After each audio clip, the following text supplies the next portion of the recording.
এই সব কিছু প্রধান উপদেষ্টার জন্য কিছুটা কষ্টের, কিছুটা বিরক্তির ছিল, যার কারণে তিনি তার দায়িত্বের ব্যাপারেই পুনর্বিবেচনা করবেন এইরকম একটা অভিব্যক্তি তিনি প্রকাশ করেছিলেন, কিন্তু কার্যত এটা অফিসিয়ালি সামনে আসে নাই। এ বিষয়ে আপনারাও আমাদের মতোই বিচলিত ছিলেন, আমরা এটা বিশ্বাস করি। কারণ দেশ আমাদের সবার, দেশ ভালো থাকলে আমরা সবাই ভালো থাকব। 24 জুলাই বিপ্লবের মধ্য দিয়ে দেশে একটা পরিবর্তন এসেছে, কিন্তু এই পরিবর্তনে এখন যারা নেতৃত্ব দিচ্ছেন সরকারে, তারা তাদের পরিচয় হচ্ছে যে তারা কোনো পার্টিকে বিলং করবেন না। এটা হওয়া উচিত, কিন্তু এখানেও কিছু ব্যতিক্রম ঘটেছে। এটা মাঝে মধ্যে সমাজকে উদ্বিগ্ন করেছে। আবার স্বাভাবিকভাবেই এই পরিবর্তন বা বিপ্লবের অবশ্যম্ভাবী দাবি ছিল যে অর্থবহ কিছু সংস্কার করা লাগবে এবং যারা অপরাধী তাদের বিচার হতে হবে। এই সংস্কার এবং বিচারের মধ্য দিয়েই একটা অর্থবহ নির্বাচন হবে, যেই নির্বাচনে সমতল মাঠ থাকবে। নির্বাচনে যারা অংশগ্রহণ করবেন তাদেরকে কোনো ধরনের ষড়যন্ত্রের মুখোমুখি হতে হবে না। এখানে পেশি শক্তি এবং কালো টাকার প্রভাব চলবে না। 15.5 বছর মানুষ 3টা নির্বাচনে তার ভোটের অধিকার প্রয়োগ থেকে বঞ্চিত হয়েছে। এবার তারা নিঃসংকোচে নিজের এই অধিকারটা প্রয়োগ করতে চায় এবং এই সুযোগ পাবে, নিশ্চিত হবে। এটি হচ্ছে জনগণের দাবি। প্রধান উপদেষ্টা ইতিমধ্যে কয়েকবার তিনি বলেছেন নির্বাচন তিনি দিতে চান এই বছরের ডিসেম্বর থেকে শুরু করে আগামী বছরের জুনের মধ্যবর্তী কোনো এক সময়, কিন্তু তিনি সুনির্দিষ্ট কোনো রোডম্যাপ দেননি, কোনো মাস সপ্তাহ তিনি ঘোষণা করেন। এটাকে কেন্দ্র করে বিভিন্ন ধরনের দাবি এই নির্বাচনের রোডম্যাপের ব্যাপারে আছে। আমাদেরও কিছু রিকমেন্ডেশন ছিল, আমরা তার প্রতি সম্মান রেখেই বলেছিলাম দায়িত্ব আমরা সবাই মিলে তাকে দিয়েছি, তিনি চেয়ে নেন এবং তিনি দলের পক্ষ থেকেও নির্বাচিত কোনো দায়িত্বশীল নেতা নন, বরঞ্চ তিনি জনগণের ঐক্যমতের ভিত্তিতে এই জায়গাটায় একটা গুরুবার তিনি গ্রহণ করেছেন। তাকে আমরা তার সম্মান বজায় রেখে দেশের স্বার্থটা তিনি দেখবেন, সেটা আমরা সবসময় বলে আসছি। আমরা আজকে ওই ব্যাপারে কথা বলেছি। আমরা বলেছি 2টা বিষয় স্পষ্ট করা দরকার। একটা, নির্বাচনটা কখন হবে, আপনি যে সময়সীমা দিয়েছেন এর ভিতরেই জনগণের কোনো ধরনের বড় ভোগান্তি না হয়ে একটা কমফোর্টেবল টাইমে এই নির্বাচনটা হওয়া উচিত আমরা মনে করি। আর 2 নম্বর আমরা বলেছি এই নির্বাচনের আগে অবশ্যই সংস্কার এবং দৃশ্যমান বিচারের কিছু প্রক্রিয়া জনগণের সামনে আসতে হবে। সংস্কার শেষ না করে যদি কোনো নির্বাচন হয়, এই নির্বাচনে জনগণ তাদের প্রত্যাশা পূরণ করতে পারবে না। আবার সব সংস্কার এই সরকারের পক্ষে করা সম্ভব না। মাত্র 5টা সুনির্দিষ্ট বিষয়ে তারা হাত দিয়েছে, এতটুকু নিষ্পত্তি হওয়া উচিত সন্তোষজনকভাবে।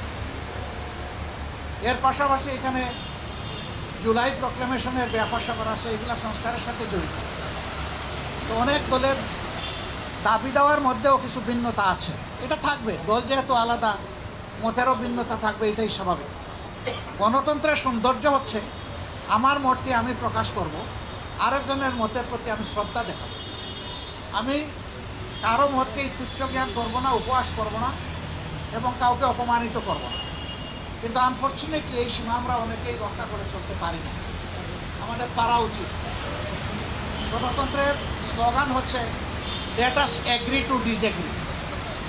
আসো আমরা এক হই যে আমাদের ভিন্ন মত প্রকাশ করার অবকাশ হচ্ছে, সুযোগ আছে। এই থিওরির উপর আমাদের সকলকে আসতে হবে। আমরা বিশ্বাস করি সমস্ত দলই দেশকে ভালোবাসে। ভালোবাসার জায়গা থেকে দায়িত্ববোধের পরিচয় দিয়ে আমরা সবাই যদি এগিয়ে আসি এবং আমরা যদি সংস্কার প্রক্রিয়াকে অর্থবহ সহযোগিতা করি, তাহলে একটা অর্থবহ সংস্কারের মধ্য দিয়ে একটা অর্থবহ নির্বাচন নিশ্চিত হতে পারে ইনশাআল্লাহ। আমরা সেই দিনটির অপেক্ষায় আছি।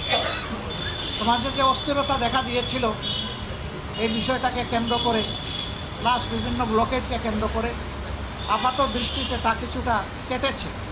আমরা এর স্থায়ী নিষ্পত্তি চাই এবং আমরা মনে করি যে দুইটা রোডম্যাপ ঘোষণা করলেই তার অনেকটাই সমাধান হয়ে যাবে। একটা হচ্ছে সংস্কারের রোডম্যাপ, আর একটা হচ্ছে নির্বাচনের রোডম্যাপ। এই দুইটাই অতীব গুরুত্বপূর্ণ বলে আমরা মনে করি। আপনারা আজকে এখানে এসেছেন, আপনারা ইতিমধ্যে বিএনপির বন্ধুরা এসেছেন, তাদের কথা আপনারা শুনেছেন, আমাদের কথা আপনারা ধৈর্য ধরে শুনলেন। এই জন্যে আমরা আমাদের পক্ষ থেকে আপনাদের প্রতি কৃতজ্ঞতা জানাই এবং ধন্যবাদ জ্ঞাপন করি। আপনাদের সাথে আমাদের আরও অনেক দেখা হবে, কথা হবে ইনশাআল্লাহ। আজকে আরও হয়তো আপনারা কথা শুনবেন, আরেকটা দল তারা ঢুকেছেন, তারাও বের হলে তারা তাদের কথা বলবেন। আমরা দেশকে আমাদের ভালোবাসার জায়গা থেকে, বিবেকের দায়বোধের জায়গা থেকে যেটা উত্তম মনে করি সেই ব্যাপারে কাজ করতে আমরা দৃঢ় প্রতিজ্ঞ। ন্যায় এবং সত্যের পথে আমরা অবিচল থাকব। দেশের স্বার্থটাকে আমরা বড় করে দেখবো, এটি হচ্ছে আমাদের অঙ্গীকার। আপনাদের সবাইকে ধন্যবাদ। এটা বলেছি সরকারের পক্ষ থেকে কোনো সুনির্দিষ্ট দাবি থাকবে?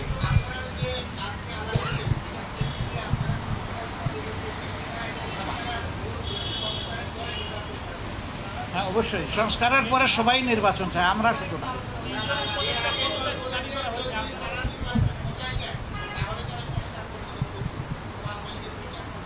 না না, এটা বিএনপি কখনো কখনো বললে, তারা কিন্তু বারবার এখনো বলছে যে আমরা সংস্কারের বিরোধী নই, তবে নির্বাচনের রোডম্যাপটা আমরা চাই সুনির্দিষ্টভাবে। সেটা তো আমরাও চাই।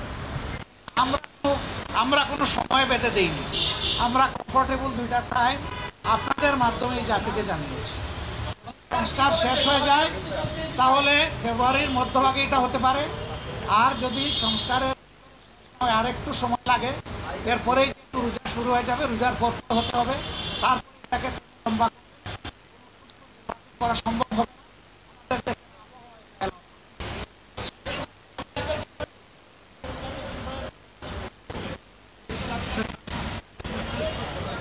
তিনি গভীর মনোযোগ সহকারে শুনেছেন এবং আমাদের এটা আস্থা হয়েছে যে তিনি বিষয়টাকে ইতিবাচকভাবে নিয়েছেন।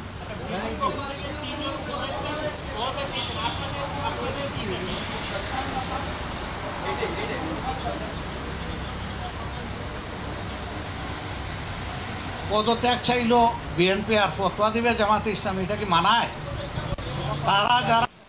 তারা যারা পদত্যাগ চেয়েছেন এই ব্যাপারে তারাই ব্যাখ্যা ভালো দেবেন। আমরা কারোই কোনো পদত্যাগ চাইনি এবং এই সময় আমরা যখন ওই রকম প্রয়োজন অনুভব করব তখন আপনাদের মাধ্যমে জানাই দেব।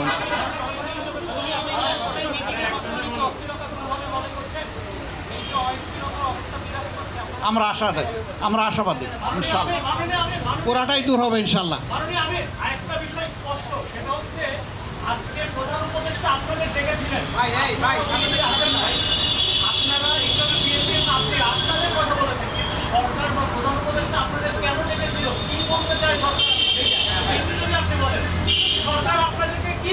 এটা ঠিক, আমাদের ব্যাপার আর বিএনপির ব্যাপারে একরকম না, একটু ডিফারেন্স আছে। আমরা কিন্তু নিজেই